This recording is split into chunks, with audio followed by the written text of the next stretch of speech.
In the case of nuclear or radiological fallout, people living around potential targets such as military bases and chemical plants may be advised to evacuate.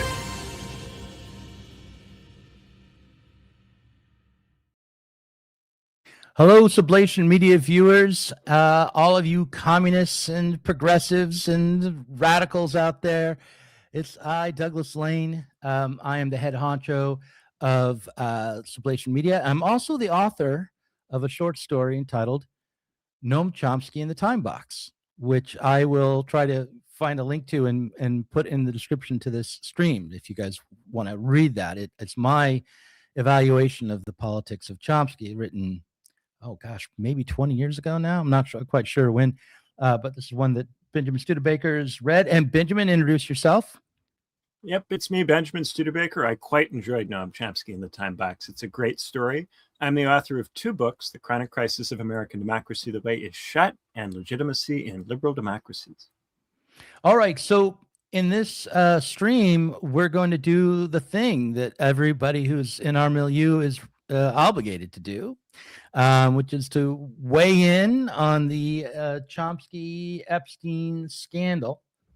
But I'm actually hoping that we can mostly avoid being caught in the scandal or participating in the scandal or perpetuating the unthinking ideology of this scandal. The way in this which the moralism of it drives people to abandon thought. I could say abandon politics, but it goes beyond that. But we should discuss the actual scandal itself. I wanted to talk about Adorno's notion of what he thought a personality was, touch on Christopher Lasch's culture of narcissism, to talk about what fame is in a capitalist society. And of course, I can't help but raise the society of the spectacle as a reflexive pattern in my thinking, but which is Guy Debord's notion. But yeah, shall we just start with, in case anyone has missed it who's watching, what the scandal actually is, and you can say what your thoughts are on it, maybe? Yeah, sure. So the scandal is to do with emails between Noam Chomsky and Jeffrey Epstein, which indicate a much more detailed, in-depth, long-lasting relationship, very close relationship, than previously was known by the public. Right. And I have the email here. Maybe I should just read it. So it's dated February 23rd, 2019, just about 4 o'clock in the afternoon. Chomsky writes, "Have been thinking about your letter ever since I received it this morning. In fact, long before. Awful situation is always on my mind. And to a much lesser degree, Lawrence's two and other cases that I know about. First, on your suggestion about us, I think it's a good idea. In fact, I had agreed to it a long time ago.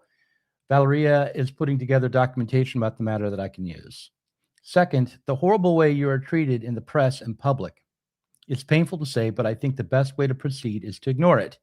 I've had plenty of experience, though, of course, not on this scale. A Google search will bring up tons of hysterical accusations of all sorts, even groups devoted to vilifying me. I pay no attention unless I'm approached for a comment on a specific matter. It's a nuisance, but it's the best way. The same conclusions from experiences of others, in some cases close friends. What the vultures dearly want is a public response, which then provides a public opening for an onslaught of venomous attacks, many from just publicity seekers or cranks of all sorts, which are impossible to answer. How do you prove that you're not a neo-Nazi who wants to kill Jews, or a rapist, or whatever charge comes along? That's particularly true now with the hysteria that has developed about abuse of women, which has reached a point that even questioning a charge is a crime worse than murder. For virtually everyone who sees any of this, the reaction will be, where there's smoke, there's fire, maybe raging fire. Whatever the facts, which few will even think of investigating. In general, it's best, I think, not to react unless directly questioned, particularly in the current mood, which I presume will fade away even if not in time to prevent such much torture and distress. Hard to say, but it's the best advice I can think of. Noam. So, I would love to hear what your thoughts are on the character of that letter. I mean, obviously, Chomsky knew very well that Epstein was guilty and was aiding and abetting him. He was driving the getaway car there, as Epstein was leaving his island. No, it just seems to me that if you presume, as Chomsky did, that Epstein hadn't committed crimes, this is exactly the kind of email you'd send to someone who's helping you and with your finances, right? Clearly, they were friends, and clearly Chomsky presumed the innocence of his friend. Whether that was a reasonable thing to do or not do would depend on all of the other interactions that they had, not just in email, but in person, many of which can't be known by us. Right. The scandal starts on the basis that even associating with Epstein in any way, shape, or form after a specific date is morally implicating to the point at which somebody should be potentially driven from public life purely on the basis of this association. Nobody has accused Chomsky of a crime, right, of any kind, nor, of course, has he been convicted of a crime. And nonetheless, the aim is to socially sanction this person for an association without either an accusation of a crime or a conviction. What that says to me is that this scandal operates at a purely social level. Right. Right? It is not about criminality, and it's not about politics. It's purely about what social associations are or aren't acceptable on a moral level. Mm-hmm. And so because it works at a completely social level and doesn't involve actually litigating whether a crime was committed,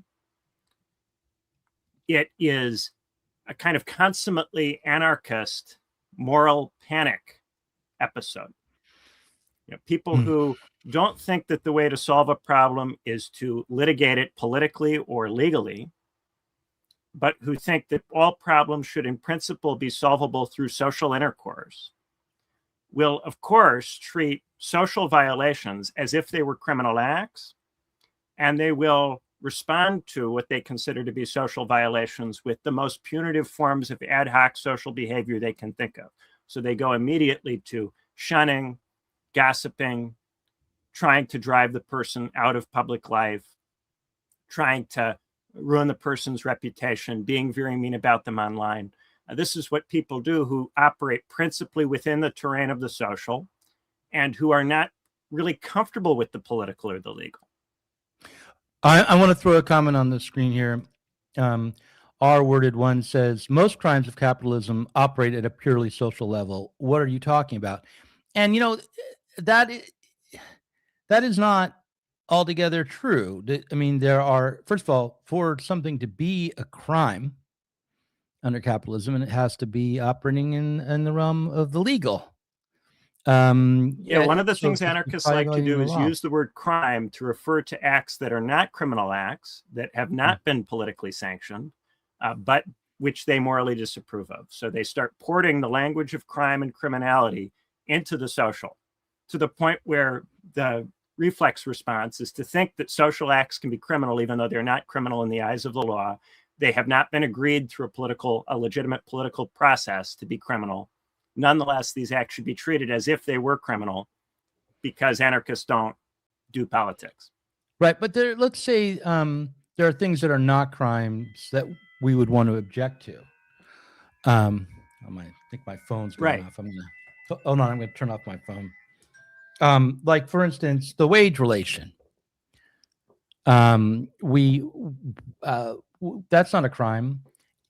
I don't think it really is altogether social in the way that you mean. I mean, it is of society. It is, the way in which we organize production in civil society. But when you say social, you mean something else than just. What's our response to the wage relation? Our response to the wage relation ultimately has to be aiming at the political. It might not immediately be political. It might be pre-political at first. But we have to recognize that to change the wage relation or to overcome it would require a politics. We would have to actually create a new kind of political order in which the wage relation no longer operated in that way or at all. Yeah, we can't simply morally condemn the wage relation, and we can't change it by determining who is acceptable to associate with and who is not. Right. But this is what anarchists will do. Anarchists will say that people who are exploiters or who participate in the employer side of the wage relation are morally wrong for participating in these roles and should be socially sanctioned and shunned and talked down about on the basis that they are exploiters. And the people who have given space to this kind of argument, once you give space to it, you will eventually yourself be subject to it. So, for instance, somebody like Nathan Robinson at Current Affairs has often praised Chomsky and praised libertarian socialism. So he gets accused of having operated Current Affairs in a hierarchical way. And then once that accusation is issued, because he has made moral arguments of this kind and treated socialism as a moral position that involves socially sanctioning people, he himself then becomes subject to that same process. And the same goes for Chomsky, because Chomsky has spent most of his career making moral claims about these relationships and arguing that we ought to be sanctioning people on the basis of their moral behavior rather than propose and create and generate a new politics. He himself can then be subject to the same kind of thing. Yeah. Okay. I think maybe we should have more episodes like this one, and I'm not saying we should table this kind of political judgment of Chomsky right now exactly, but I do have a critique that isn't aimed specifically at anarchists. I think that I'm uncomfortable with laying all this on an anarchist ideology, maybe wrongly, because I feel like you said something before we started recording that it's really, he walked the line between progressivism and anarchism, and I just feel like it lets people off the hook a little bit to call it anarchism, because that's something that some people who may behave in the ways that you call anarchist wouldn't identify with.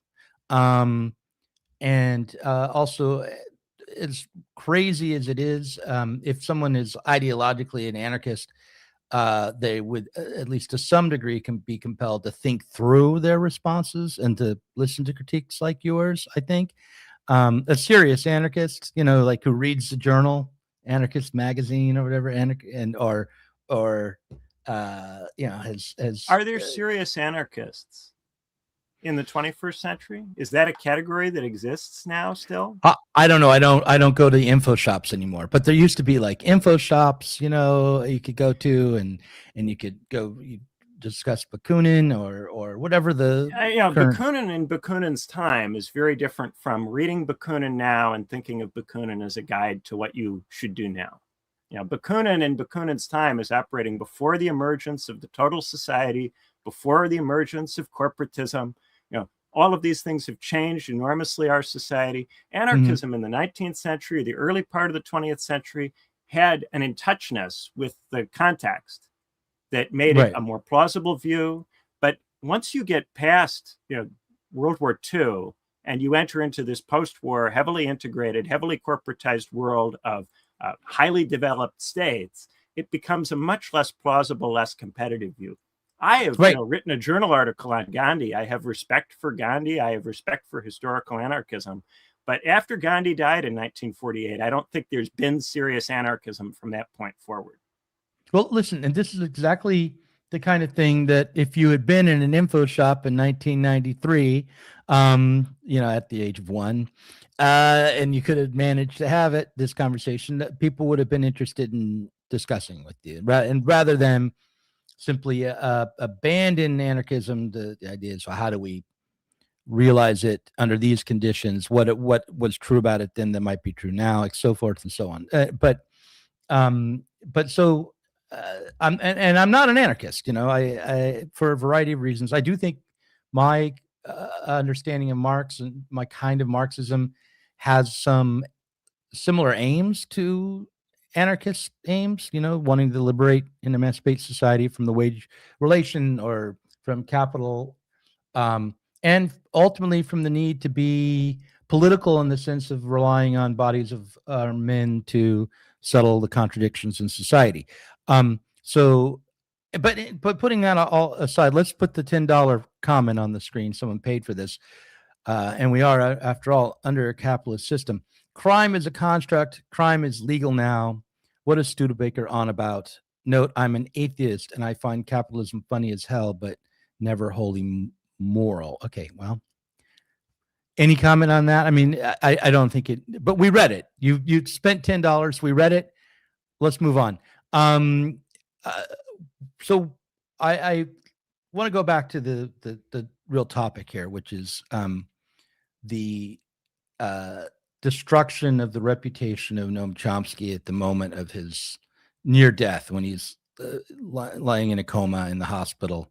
I'm not sure if he's actually in the hospital or at home, but he's not able to respond. He's had a stroke nearly 3 years ago now, and has been unable to be verbal or participate in social life since then. And what I am most bothered about here is the fact that Chomsky, who has been a major leftist figure since the late 60s, so for well over 50 years, coming on 60 years, who shaped so much of left activity in America and really around the world, who sort of set the standards for how to respond to world events, very influential after the attacks of 9/11, certainly during the Vietnam War, the Gulf War. He's always there as a figure to, if you wanted to know the correct radical opinion about any given event, you might turn to Chomsky.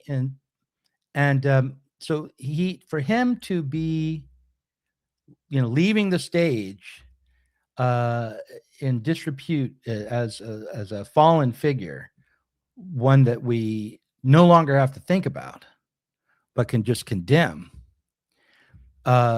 is a tragedy. Not that he was so. I'm not celebrating his career or his influence, but we're losing the opportunity with this to reflect upon the meaning of his life and his leftist politics. And I'm not saying that that reflection would give him a high grade, but it would at least be an opportunity for us to learn and to understand why someone like Chomsky was so appealing, and what was it about us that we turned to a figure like Chomsky, and what was it about me that I found him so appealing when I was 19, 20 years old. Anyway, go ahead, Ben. Part of the trouble is that most of the people who are weighing in on this preside over an audience which operates in a very moralistic way. Mm-hmm.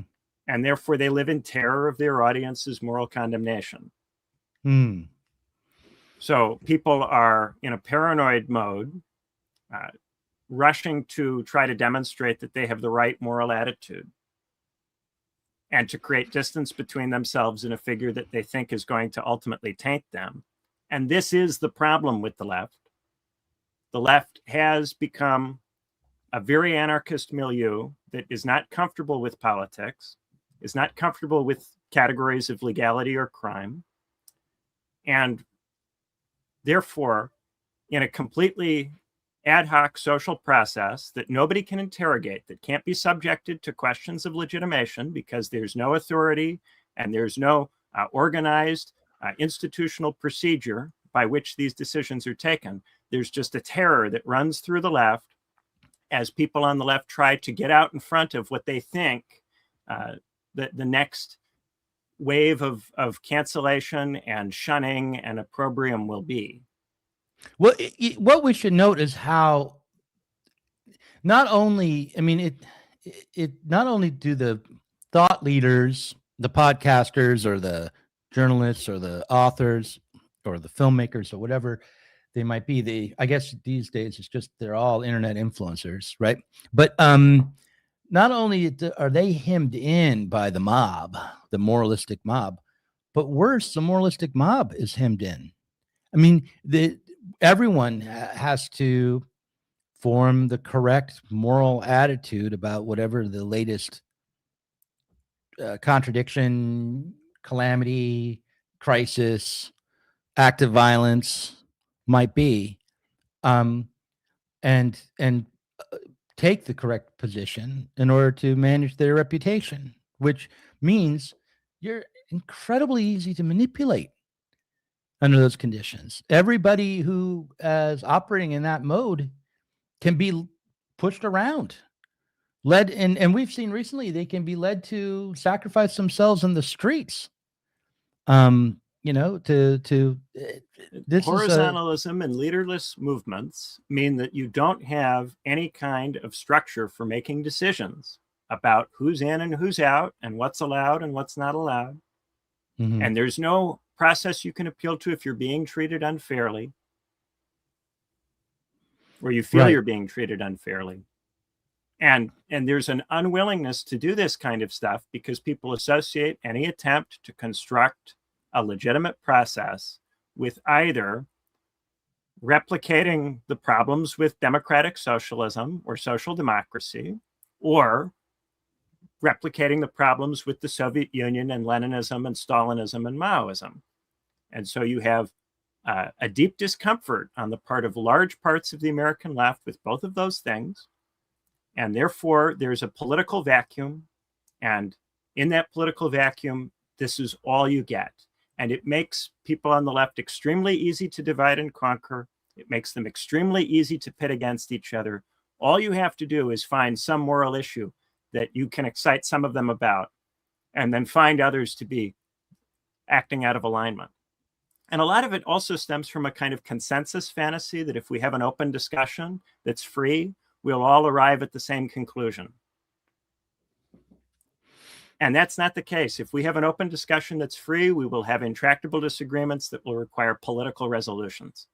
And if you have a fantasy that you can do without political resolutions and political processes, then when you have disagreements, it will just result in recrimination, cancellation, people trying to ruin each other's lives, the end of friendships. Mm-hmm. And this is what the left has become. It's just a series of social struggles that are very internal and internecine, that have no political horizon at all. Okay. I think that your explanation here has some truth to it, but I would just point out that this is also infected, both real political parties. Like the Republicans operate in this level, the Democrats operate this way. It is not merely a phenomenon of anarchists or the far left. It is, and very dramatically so, but it is not only there. And that's why I would point to political parties are not going along with this sort of thing. Politicians who get accused of moral scandals are just denying things, or they're saying, yes, I did it, so what, come and get me. And unless you manage to get me through the courts, or you get me through a formal process, or you don't reelect me, I'm going to stick around.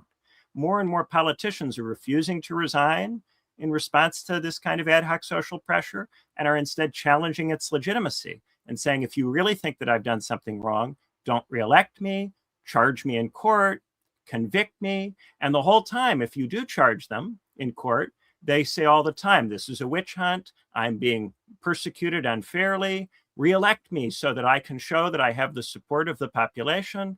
Real political thinkers are able to respond to social critique by demanding legitimation of what's being done to them. I wasn't talking about, look, there's a difference, but there's a, Trump is maybe sui generis, but you can stand up to allegations of immorality and impropriety and scandal when they're seen to be coming from your political enemies. But I'm talking about the internal fights within the right and the Republican Party and the Democratic Party. And I can't bring a really current one to mind, but I can bring one to mind that came up in the last decade and a half, like with Milo Yiannopoulos as an example. But there are all manner of ways in which I'll just call cancel culture, although I think it goes beyond that. I don't think that we should think of it in those terms only because it's too specific.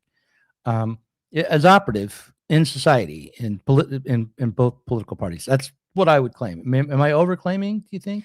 I'm just saying I think it's in decline at the political level, because I think people who think politically have been able to challenge the legitimacy of cancel culture. Indeed, the expression cancel culture emphasizes this is a culture. This is something that's occurring purely at a social phenomenon, and it hasn't been grounded in appropriate political or legal processes. So it's suspect.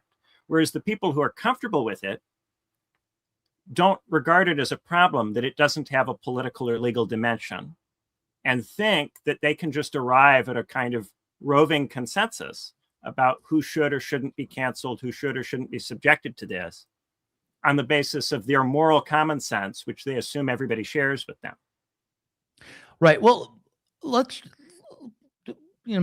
have to, that's really an empirical question, is the degree to which it's actually leaving the political realm. I think there certainly are signs that you're right. Okay. But as a leftist, I feel compelled to point out how those who are participating in the character destruction of Noam Chomsky in this moment are not only,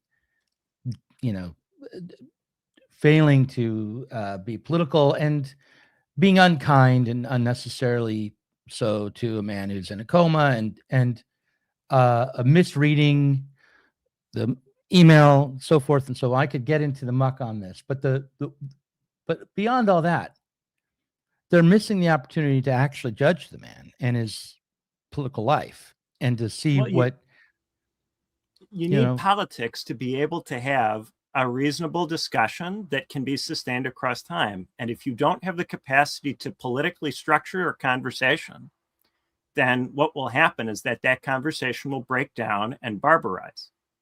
There is a need for, especially under anything resembling our current conditions, political structures that can make a conversation functional for a certain purpose. And the problem here is that these structures have all been disavowed and all been framed as evil and villainous. So no one is able to construct a conversation that can be sustained across time. And Nathan Robinson just put out a piece in Current Affairs just this past week about how there used to be this robust internet debating culture, and what happened to it? What happened to the capacity to have a conversation about issues with regard to arguments? Well, what happened is that there was no political process for managing all of that. And because there was no political process for managing all of it, it became extraordinarily internecine. And now what's happening is that tech oligarchs are playing the role in deciding how it's going to be structured. And the left is just getting completely boxed out. Yeah. Okay. I think that might be right. But my question for you then is, I was tending to think with the concepts I raised, and I do want to try to get to them before the stream is over here, about the character, what a personality is according to Adorno, culture of narcissism, and so forth. But I do think that there were institutions that could manage thinking and debate and argumentation in a way that was more enlightening and didn't devolve into just character attacks and denunciations, and that those things didn't necessarily attach to a political party, and as institutions that was producing speech were protected from state involvement, or should have been. The right has think tanks. True. Yeah, and so does the left, or so do the Democrats. Well, right. The universities and the journals, there are still some of these things, but if you're talking about the public mass online debate, that's a different ball of wax. And it's still the case that, there are peer-reviewed deliberations that go on in academic spaces, and there are think tank spaces that are funded by, often quite right-wing wealthy individuals. But if you're talking about an open conversation on the internet that ordinary people can join and be benefited in some way by participating in, that really doesn't exist in the way that it did. Right. But the thing about that open conversation is that it is actually been, it are the very people that might write for a journal or newspaper or produce a television segment or a YouTube video like this one are also participating in these social media platforms and the conversations there. And the conversation is not kept elevated at the level of actual thinking. Not, maybe no standards of rigor, no political standard, no political process by which standards of rigor can be applied. Just a question of, can you get eyeballs? Can you get attention? Can you get clicks? Can you get donations and followers, patrons, right? So a completely marketized mechanic for determining what counts as a valuable contribution. In the older kinds of legacy media spaces or in the universities or in the think tanks, there are standards apart from how many eyeballs can you get on something and how many clicks. And these things allow you to have political deliberation about what counts as a valuable contribution and to exclude things that don't count, even if they might get a lot of clicks and might draw a lot of attention. Okay, so here's what I think I'm, as I'm listening, I think the reason why I'm not just completely endorsing what you're saying, because look, I do think what you're saying is absolutely true, right? But I want to go beyond it if I can. And I think the reason why I had that urge is because there's a assumption in what you're saying, at least that I'm hearing, and maybe it's just because you're saying it in this format, that the public doesn't have those standards or never had those standards themselves in society, that those standards were imposed in some way, or that when you require politics to impose, that's why I said, well, the state couldn't intervene. But what I want to get at is how we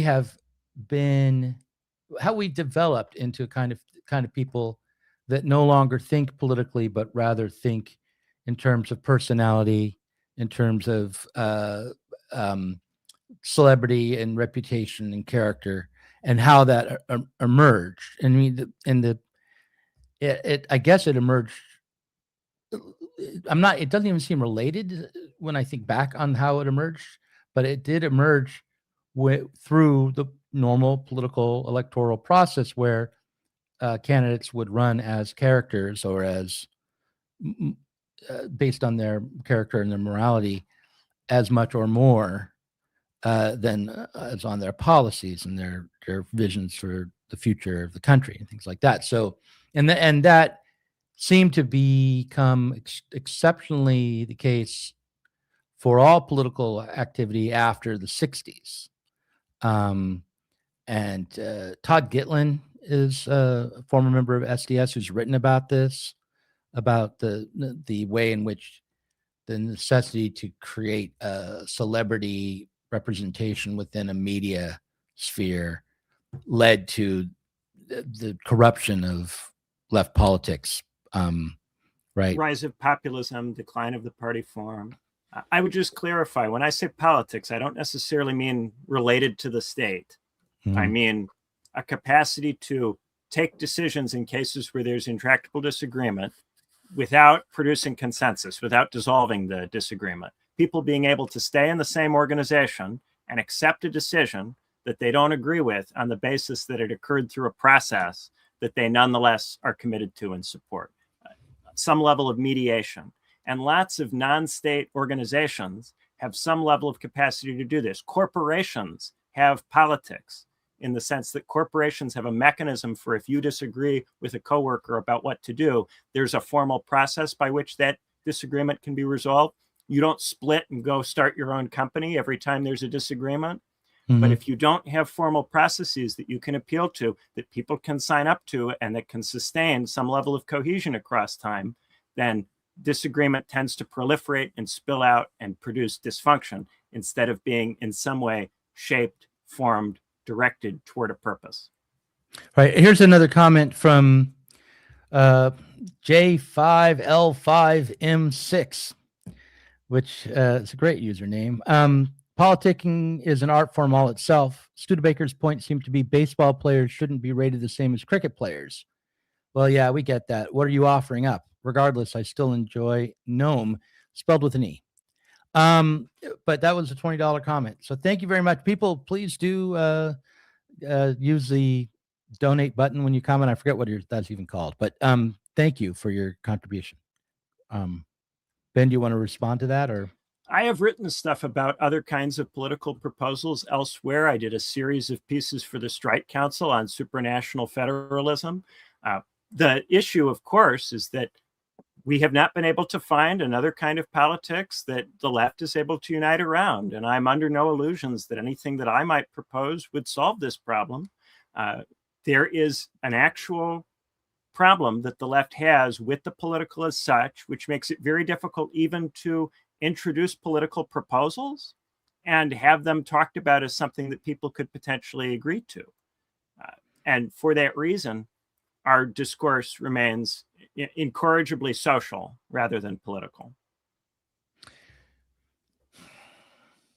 Yeah, okay, I'm going to just I want to footnote that and say, as someone who's aligned with the Campaign for a Socialist Party, which is a project of civil society organizing, which aims at a party, a political intervention. It does, right? It's political intervention, but it's pre-political.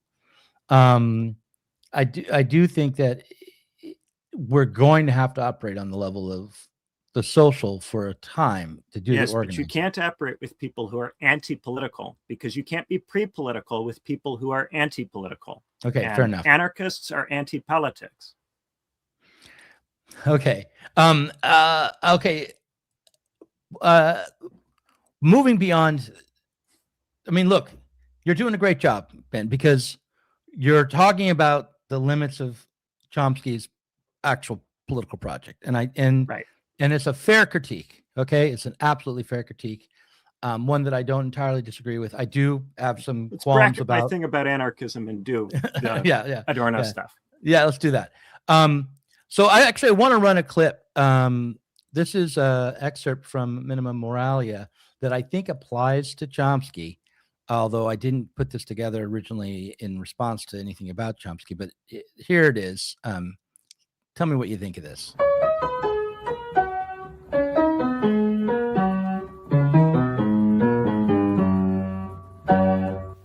Fame, which had something accidental and stagey about it, and yet also a glimmer of justice and free choice, has been liquidated as a result of the objective processes of the market society. It has entirely become a function of paid propaganda bureaus, and is measured in terms of the investment being wagered by the name bearer or interest group which stands behind it. One takes control of the process of becoming famous, and thereby, to a certain degree, also their afterlife, for what has a chance of being remembered in a thoroughly organized society which is not already familiar, and purchases the expectation of immortality only no longer from the church, but henceforth from the lackeys of trusts. But there is no blessing therein. Just as capricious memory and utter oblivion always went together, so too does the planned disposition of fame and memorialization lead irresistibly into nothingness. The famous are not happy. They turn themselves into brand name articles, alien and incomprehensible to themselves. As living pictures of themselves, they are like the dead. In the pretentious concern for their aura, they waste the substantive energy, which alone is capable of perpetuation.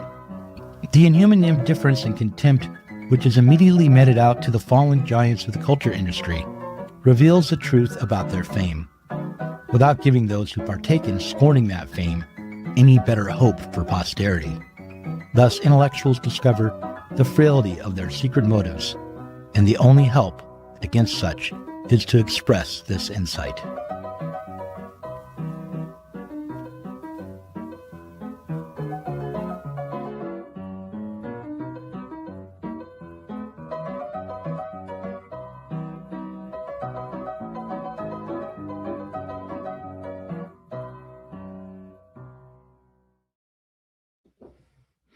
What did you make of that? it had me thinking a bit about the Peter Mandelson thing in the UK. Okay. Because with Peter Mandelson, you have a kind of image that he very much possessed in British politics, a kind of avatar position that he had. And then that image has been destroyed by the particular way in which he behaved. In that case, it's not just a moral scandal of an association with Epstein, it's that he leaked government information to Epstein. And in doing that, betrayed the government and betrayed the New Labour movement, which he was the avatar of. So there's a sense in which his offense is political, but it's made the symbolic position that he previously occupied impossible, and then imploded all of the different relationships in British politics that were grounded on that symbolic position in any way. And maybe something similar is going on with Chomsky. When I initially, looked at the Mandelson thing, to me, it had this symbolic aesthetic character to it that the Chomsky thing didn't have so much. But maybe the Chomsky thing also has got it. I'd love to hear your take. Well, my thought around that excerpt from Minima Moralia when it comes to Chomsky was that you had to look at Chomsky as someone who was famous, who become a symbol in the discourse or in the spectacle or what have you, and that what was great about the Minima Moralia excerpt is that Adorno is not sitting in judgment of those who seek fame, but kind of from the inside explaining how and why it seems like a necessary aim for the intellectual, because having your ideas survive, have influence, leave a legacy, seems to require achieving a fame, reaching an audience, but in an administered society, to reach an audience means to conform to what has already been established and to work well within certain kinds of limits. And what we might do is explore what those limits are. But in the Mandelson case, what were the limits that he was operating within as a political symbol?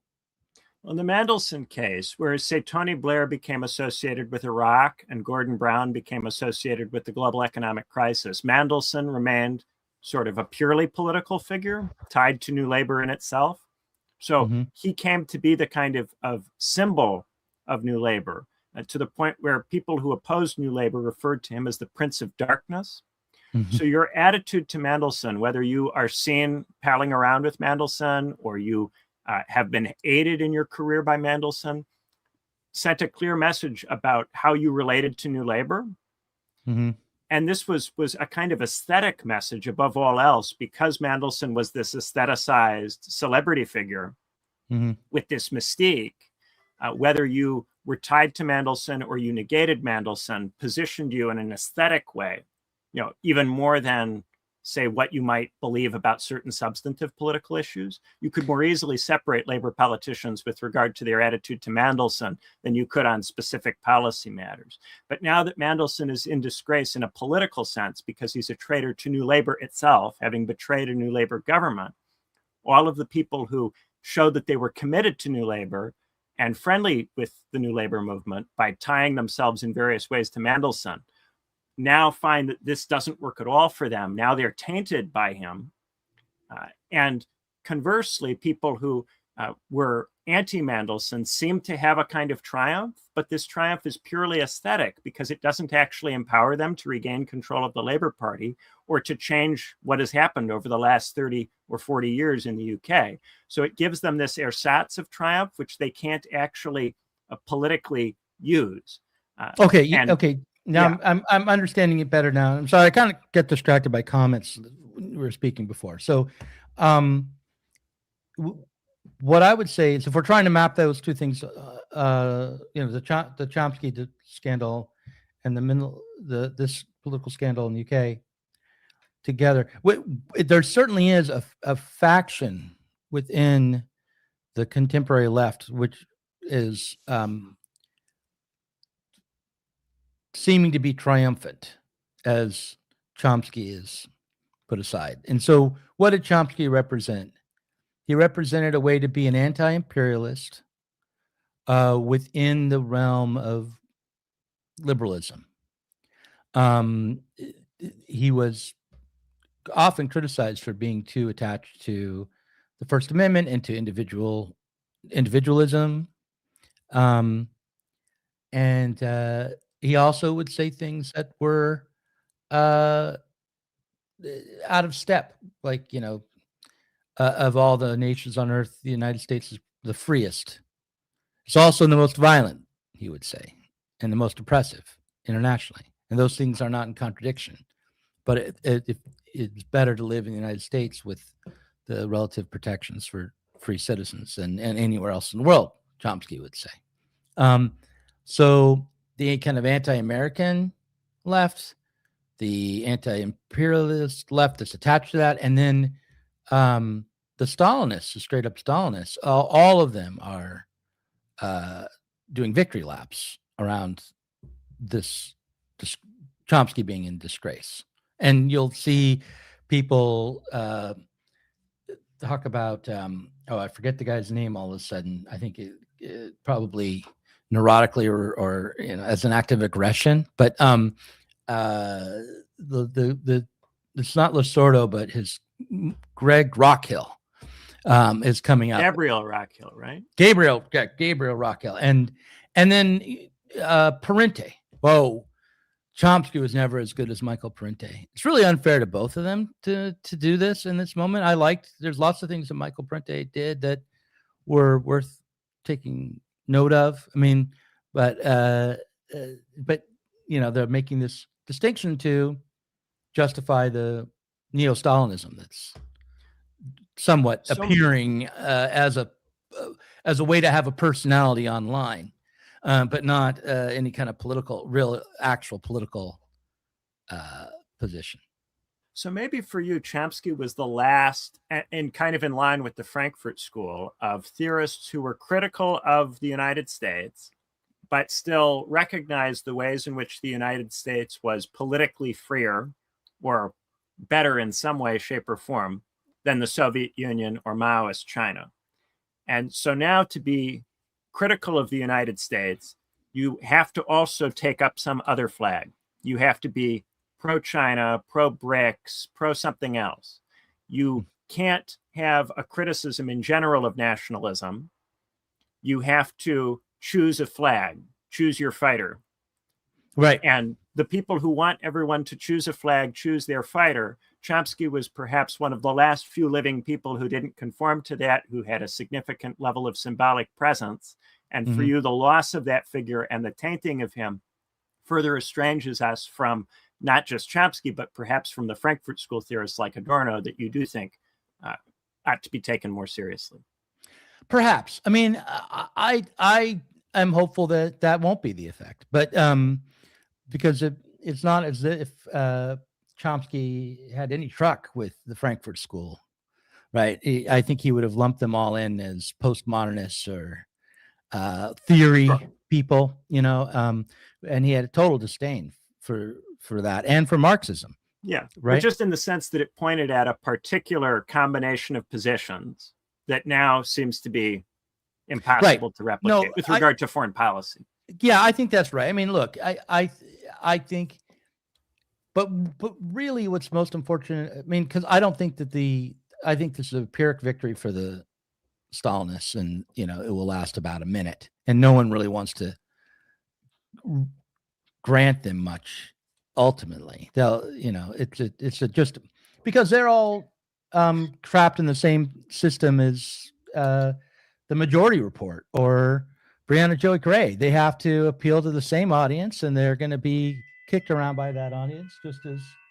I thought you turned that phone off. I just, no, I didn't. I hung up on the person calling, but I didn't turn it all the way off. I'll turn it off now if I can. I got you. I'm old. I get confused by my phone. So it happens. Okay. Yeah.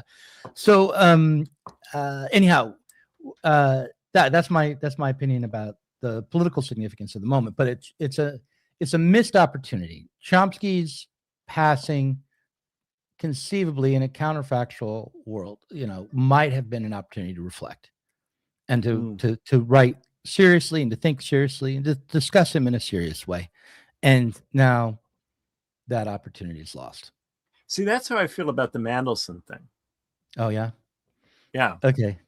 Because the Mandelson thing, really pulls on people who were at least thinking about politics to start with. Mm-hmm. And the Mandelson thing has a political valence to it, because what Mandelson did was not purely a moral scandal. When it was purely a moral scandal, the British press and the Labour Party were entirely inclined to wave it off and allow him to continue to be a factor. There was this Times puff piece that was published based on an interview that occurred before the revelations of the political betrayal, but after it was well established that he had had a social relationship with Epstein. And in that Times puff piece, they were entirely inclined to try to suggest that the moral stuff is not important. The British discourse could get past and over and around that. But once the political thing happened, now there's an impression on the part of the Labour left that they can somehow politically benefit from this situation, which isn't true. And the mistake that they're making is going to result in them wasting a lot of time. But I think that there's an interesting opportunity there, because in the case of the British political system, the failure of the Labour Party to solve the crisis is an opportunity for people who recognize a need for politics to further recognize that they're not going to find the politics that they need in the Labour Party, and to look for an alternative form of politics outside that space. And to me, those people are more likely to be helpful in constructing an alternative than the Chomsky fans, because the Chomsky fans have a certain immaturity with regard to the political that it's very difficult to convince them out of or talk them out of, because insofar as you criticize this, it seems to them that you're endorsing hierarchy and endorsing evil and not being morally correct. So to argue with them about their immaturity gets you accused of being a bad person who excuses the state or excuses its behavior. Whereas when you're dealing with people who are dealing with the Labour Party in the UK and the Starmer government's inability to solve the crisis, there you have an opportunity for people to go, hey, you recognize there's a problem in the UK. You may have thought that you could help the Starmer government in some way and that problem would be solved. But look, it isn't solved. You can't solve it by electing the Starmer government. And look at who's benefiting in the UK from the way the Starmer government is failing to solve the problem. It's not you. It's other factions in UK politics that are benefiting. And this could be, I think, a helpful lesson that you could then port into other contexts, which is why my impulse was to talk about Mandelson rather than Chomsky. Right, I understand. And look, in terms of actual living politics, you might be right. This is maybe inside baseball, because it doesn't really matter who has standing in the nominal left right now. It's can you crat? Say again? Can you crat? Can you crat? What is that? Democrat, autocrat. Right. I'm doing can you crat? Can you rule? Who can crat? Wait, what are you talking about, youngster? Can you crat? Yeah, can you crat? We have to. You have to be able to crat if you're going to, change anything. And people who can't crat and who are hostile to the idea that they need to crat, somebody has to crat. I've needed to crat for days. And right.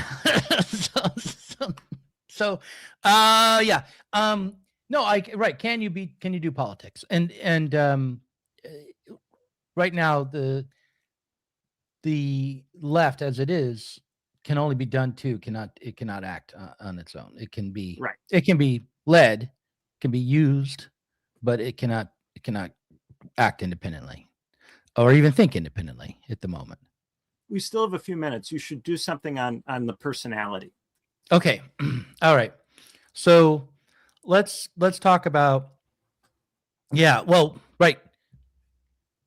So this is important because the personality is offered up precisely as a kind of consolation prize after the administered society has its way with you and limits your ability to actually be an independent individual.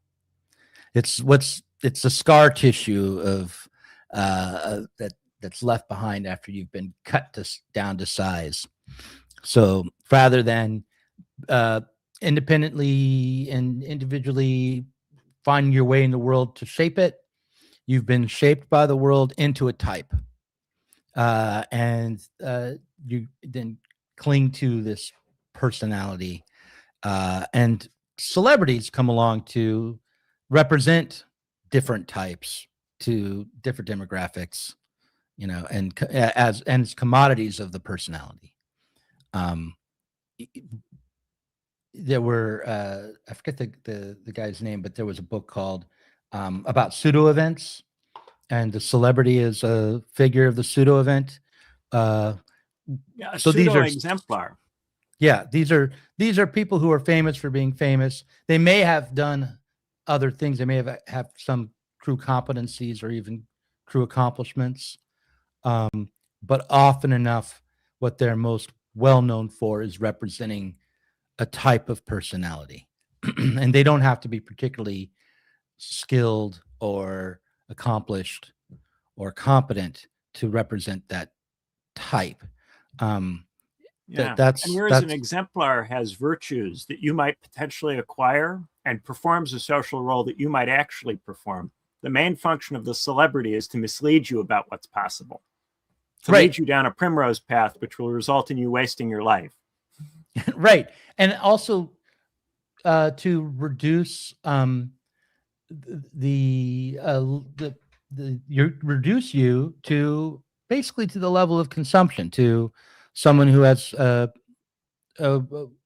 self in relation to commodities, or to demographics, or to what has already been accomplished. So, I mean, look, I'm not trying to knock anybody for being like this, because I'm like this too, but you might define yourself by the hobby you have, or the kind of music you like, or the fashion that you wear, um, or the color of your skin. And all of these are you're representing a type that's being produced in this society. And when we're arguing about the morality of Chomsky, we're trying to do maintenance to our personality, and establish that we're not of his type, which is now being discarded, right? So we want to make sure that we remain within the realm of the still relevant personality. And the hysteria comes because so many people have tried to be like Chomsky, and now all of a sudden have to give this up and have to make a show of giving it up because it's evident that they have tried to be like him in the past. Yes. Right. Well, what they're trying to do is hold on to the personality type and eject the particular instantiation of it, the OG, or the Yeah, in some cases. And then in other cases, there are people who want to get rid of the type along with the man. So you have but those aren't the between people who are willing to dump the man to save the type, and Mhm. people who want to get rid of the type along with the man. And these people have something in common, which is they're willing to destroy the man.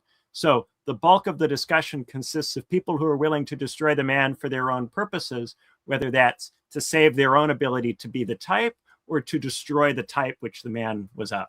Right. And I think that those who are trying to hold on to the type but destroy the man are going to win out. I think there's just more of them. And I think that they have a politics which is much more adaptable to the I don't know. The realities. Brickster stuff, I think, has made a lot of progress. I wouldn't say that people have become Stalinists, but I think there's a lot of xenophilia in parts of the left at this stage. Okay. Maybe you're right. Maybe the gray zone types are going to win the day. But I do think that if the more that the left embraces that type, the more marginal it will become. The not being marginal and being more effective in your participation in what is particularly to be admired or sought after. But what I do think that it's important to recognize that there is an alternative to that, which is to, first of all, destroying the man is irrelevant right now. Noam Chomsky is in a coma. He is at death's door. He will be destroyed by time eventually. The question is destroying the reputation of who Chomsky was, which ultimately amounts to destroying historical memory. It amounts to trying to even after his death destroy his significance, to cross out, erase whatever legacy he might have accomplished. And that is not the way to overcome the politics of Chomsky, to forget and blot out. Do you have to work through and recall to, if we're going to have any chance of overcoming his politics. But to tell anarchists that they have to do something provokes one response and one response only. Yeah. Which is fuck F you, Dad. Yeah, right. Well, anyhow, we talked now for exactly an hour. I think I've said everything I wanted to say. Maybe not as well as I could have, and not without interruptions from my smartphone, which one day I'll figure out what these things do. But yeah, thanks for watching, everybody. We will have a second half in about 5 to 10 minutes in the Parrot Room and on Patreon, and join us there for more, and become a patron. Give us some money. We will not go to Jeffrey Epstein to help get financial advice in the future because he's dead. But anyway, thank you very much, and we'll see you over there. In the case of nuclear or radiological fallout, people living around potential targets such as military bases and chemical plants may be advised to evacuate.